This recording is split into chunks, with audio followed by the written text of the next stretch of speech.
நேத்து NDTV Tamil Nadu submit அப்படின்ற ஒரு பொலிட்டிக்கல் கான்க்ளேவ நடத்திருந்தாங்க. தமிழ்நாட்டுக்கே நான் தான் அரசியல் சென்ட்ரல் போர்ஸ், நான் தான் பக்கா மாஸ், நான் தான் எல்லாமே அப்படி இப்படின்னு சொல்லக்கூடிய நம்மளுடைய தலைமை தற்குறி விஜய் அந்த நிகழ்ச்சிக்கு வரல. அந்த என்டிடிவி நியூஸ் ரிப்போர்ட்டர்ஸ் எல்லாரையும் அவங்க வீட்டுக்கு கூப்பிட்டிருக்காரு. சரி, வீட்டுக்கு கூப்பிட்டு இன்டர்வியூ வச்சு கொடுத்தாருன்னு பார்த்தா அவங்களுக்கு இன்டர்வியூ கொடுக்கல. நல்ல ஒரு டீ போட்டு கொடுத்து எல்லாரும் டீ சாப்பிட்டுட்டு வெளில போயிட்டாங்க. வெளில போயிட்டு என்ன பண்றாங்க, இன்டர்வியூ எடுத்து அதை எடுத்து போட்டு சோசியல் மீடியா ஃபுல்லா ஒரு பெரிய கோமாளித்தனம் பண்றாங்க. நான் அவங்கள பார்த்து கேக்குறேன், நேத்து வந்திருந்த உதயநிதி ஸ்டாலின் அவர்கள் அங்க 20 நிமிஷத்துக்கு மேல இங்கிலீஷ்ல தமிழ்நாட்டினுடைய திராவிடன் பாலிடிக்ஸோட ஹிஸ்டரி பத்தி தெளிவா பேசினாரு.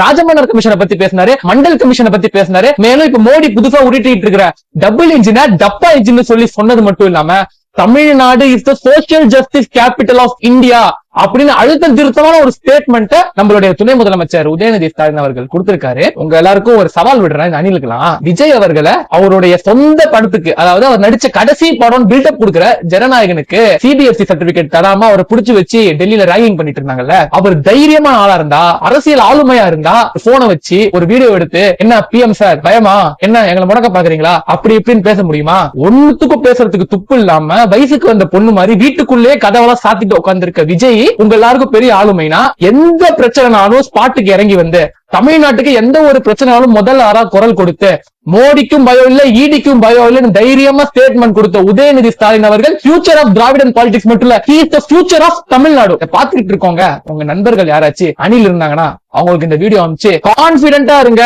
நல்லதே நடக்காது, உங்களுக்கு வெற்றி நிச்சயமா கிடையாது அப்படின்னு சொல்லுங்க.